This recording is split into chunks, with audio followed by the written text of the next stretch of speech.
Hello les gourmets, je suis au Sac du Gardon, une petite commune du Haut du Gard. Je viens vous faire découvrir ce magnifique endroit. C'est la chapelle, ça s'appelle, c'est la maison du bonheur, on peut dire. Je viens vous faire découvrir le monde de Marie Bérengère et son oui, c'est possible.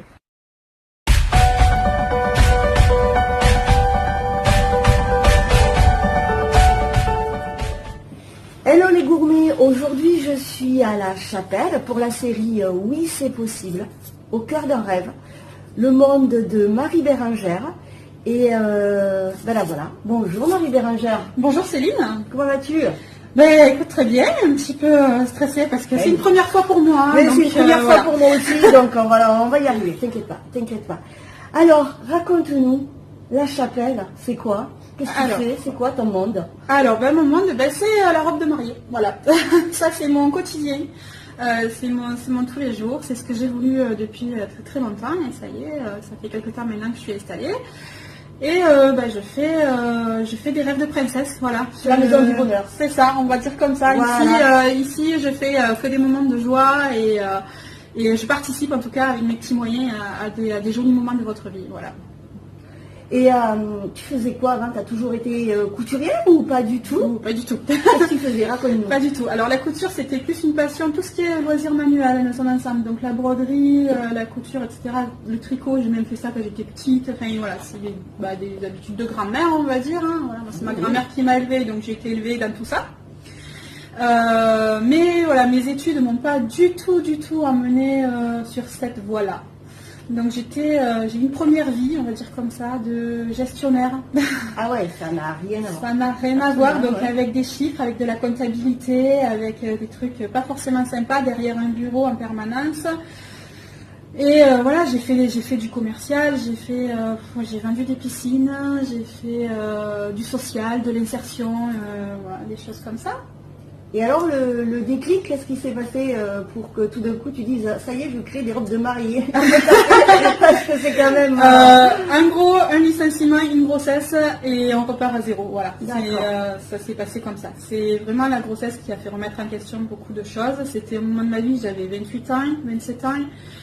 C'était vraiment, voilà, c'était en gros le moment où s'il fallait changer quelque chose, ma fille arrivant, c'était aussi prétexte à changer de vie. D'accord. Voilà, ça s'est passé, c'était un moment charnière en fait. Voilà. Et quand tu as voulu créer ce concept-là, le changement de vie, ça t'a fait peur? T'avais peur? Oui, on a forcément peur, on a forcément de l'angoisse, on ne sait pas trop comment on va faire. Voilà. Moi, je savais que j'étais capable de gérer une entreprise, puisque c'était ma formation de base. Mais de là à dire de la robe de mariée, voilà, moi j'avais mon vécu, j'étais déjà mariée, je savais que mon histoire personnelle de ma robe de mariée, c'est pas un bon souvenir. D'accord. Donc je voulais pas que ça se reproduise pour mes futures clientes, je voulais pas que faisant une certaine grande taille, qu'on connaît que mes clientes ont des problèmes de taille aussi. Ça c'est important parce que c'est vrai que quand une mariée... Il y a un vécu, voilà, moi j'ai un vécu derrière, j'y suis passée, je sais ce que c'est quand on vous regarde bizarrement parce que vous faites pas la taille 36 ou 38 de tous les magasins, voilà.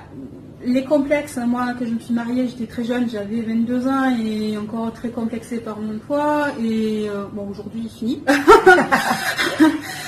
Mais voilà, et c'est vrai que quand on fait la démarche de trouver sa robe, de chercher en tout cas sa robe de mariée, et qu'un magasin, 2 magasins, 3 magasins, ça rentre pas, et on vous dit, mais de toute façon, il n'y a aucune robe qui fermera sur vous. Bon, c'est assez difficile. Okay. Voilà. Et c'est vrai que partant de ce constat-là, je me suis dit, bon, finalement, il y a peut-être d'autres personnes qui le vivent comme moi. On gratte un petit peu sur Internet, on se voit qu'effectivement, il y a beaucoup de personnes, beaucoup plus que ce qu'on croit, qui galèrent avec leur robe de mariée.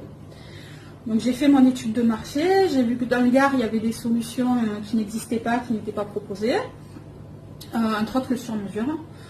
Et puis avec mes petites connaissances de couture de ma mamie, et voilà, la machine de ma mamie à l'époque d'ailleurs. C'est trop bien ça. Voilà, j'ai commencé comme ça, avec les machines de mes 2 grands-mères. Et puis c'est parti quoi. J'ai bêtement démonté moi ma robe de mariée et j'en ai refait une à l'identique. J'ai vu que c'était largement faisable.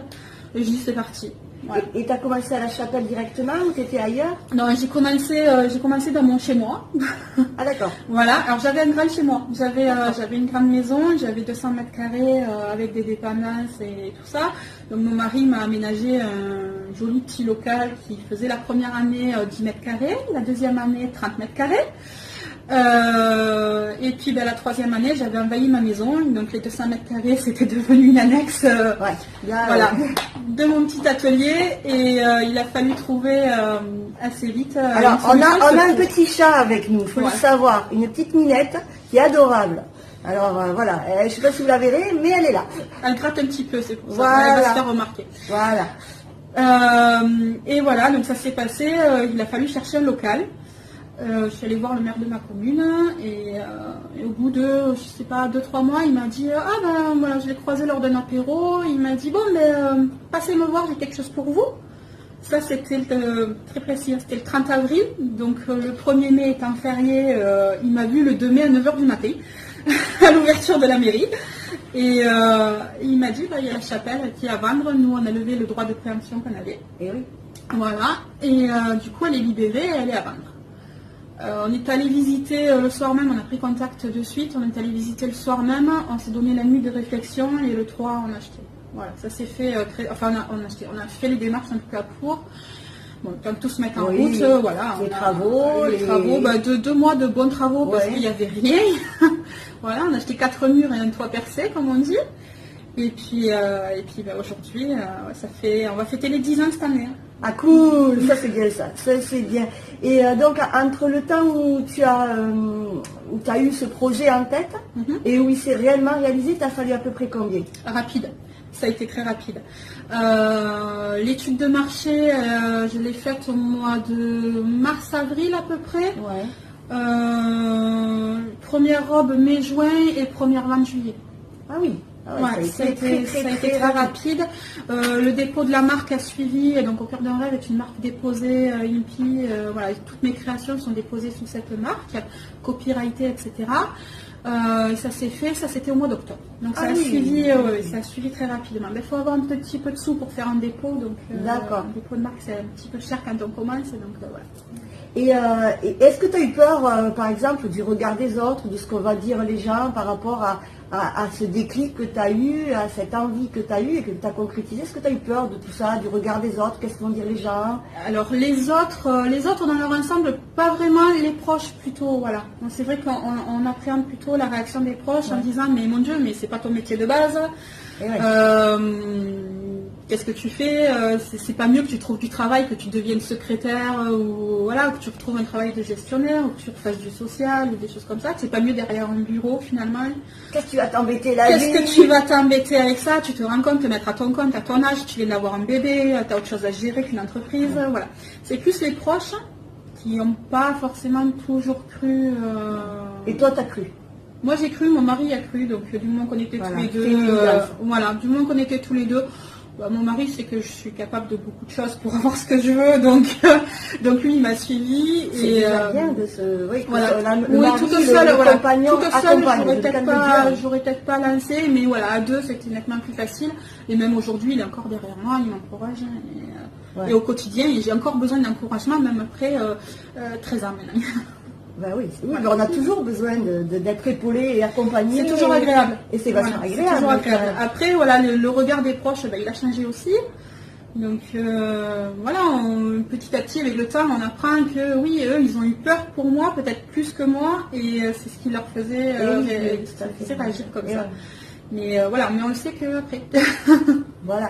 Puis surtout que là, tu es aux Salles du Gardon. Alors pour les gens qui ne connaissent pas, les Salles du Gardon, c'est une commune du Haut du Gard, on va dire. Limite Lozère. Voilà. Limite Lozère, vers la Grand-Combe. Et c'est vrai que quand on dit aux gens, vous n'allez jamais y arriver parce que plein de raisons, il faut savoir quand même que c'est des communes qui sont assez, on va dire, sinistrées. Où s'implanter, c'est pas quelque chose de facile. Une entreprise pour s'implanter, c'est pas toujours facile. S'implanter, se développer. Et S'implanter, c'est un peu donné à tout le monde, voilà. mais se développer et continuer à grandir et être là 13 ans après, c'est peut-être pas... Voilà, donc comme quoi, oui, c'est possible. Alors, on peut essayer de trouver plein d'excuses. L'excuse, elle était énorme, là, puisque c'est dans cette commune, et elle y est arrivée depuis 13 ans maintenant. C'est clair que nous sommes, pour avoir une réunion à la mairie récemment, nous sommes 30 artisans dans la commune, artisans commerçants. Ouais. Ce qui n'est pas beaucoup sur une commune entière. On a à peu près 2500 habitants, si ma mémoire est bonne. Une trentaine d'artisans, donc la plupart sont plombiers, maçons, carreleurs, etc. Et un commerce, ben voilà, un commerce, il y a un petit carrefour, un petit Super U, et puis moi, quoi, je crois qu'on n'est pas beaucoup. Et il faut savoir quand même, elle ne le dit pas parce qu'elle est vachement humble, Marie Bérengère, pour la connaître un petit peu, elle vend des robes pas que dans le Gard, quoi, c'est très étalé partout, et même en France, dans le nord de la France. Donc, dans cette commune qui dit sinistrée, comme quoi, oui, c'est possible. Oui, on peut aller chercher son rêve quand vraiment ça vibre en soi. Et quand oui, on peut faire déplacer du monde au Salle du Gardon. Oui, voilà. Je participe au tourisme de la commune, on va le dire comme ça. Et c'est vrai que voilà, on va dire que grâce peut-être Au cœur d'un rêve et le fait de venir chercher sa robe d'ici, ben, il y a des gens qui connaissent les Salles du Gardon. Et c'est très joli, c'est un coin voilà, très joli. Voilà, exactement. Et on a plein de petits quartiers super sympas. La nature à voir, les Cévennes autour. Des lacs magnifiques, des bords de rivière qui gagnent à être connus et voilà, on y vit très très bien. Et alors, après tout ça, tu te sens comment? Eh bien, plutôt bien. Plutôt bien. Moi, je le vois surtout dans le retour et dans le regard de mes clientes. Quoi. Quand je reçois un mail pour me dire merci, je vous envoie la photo de ma robe, grâce à vous, j'ai été une princesse. Voilà, c'est... T'as beaucoup de gratitude, en fait. Je vais pas dire que je fais ça pour ça, mais c'est vrai que ça participe au plaisir. Voilà, ça participe au plaisir qu'on a à travailler. Moi, j'aime ce que je fais, mais voilà, quand on a un retour comme ça, ou qu'on rencontre la mariée 3-4 ans après qui dit je vous ai envoyé ma cousine, je vous ai envoyé ma soeur. Voilà, c'est gratifiant. C'est super gratifiant. On voit qu'elles nous ont pas oubliés non plus après toutes ces années, donc voilà, c'est toujours agréable. Ok, et alors du coup, qu'est-ce que tu conseillerais aux gourmets qui veulent se lancer comme toi, mais qui n'y arrivent pas, ou qui ont peur, ou qui disent non, c'est pas le moment, ou le regard des autres et tout? Alors, la peur, elle est là. La peur, vous l'aurez de toute façon. Après, libre à vous de passer en dessus, et puis de dire oui, c'est possible et on peut y arriver.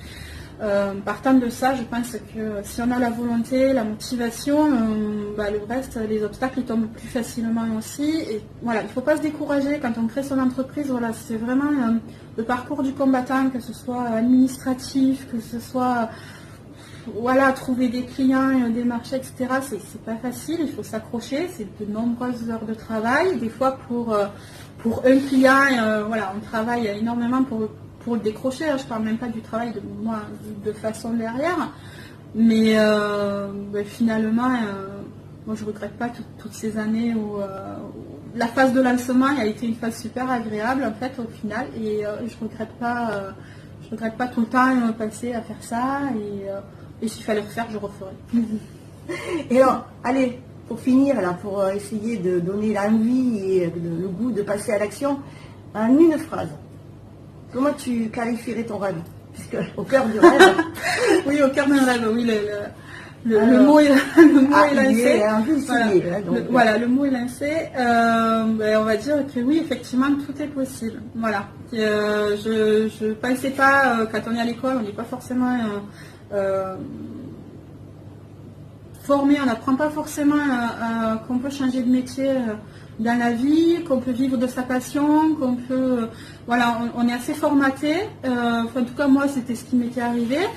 Et puis, finalement, si on s'écoute un petit peu, et si on écoute ce qu'on veut faire, si on écoute son cœur, donc on peut y arriver. Voilà. Donc, tout est possible.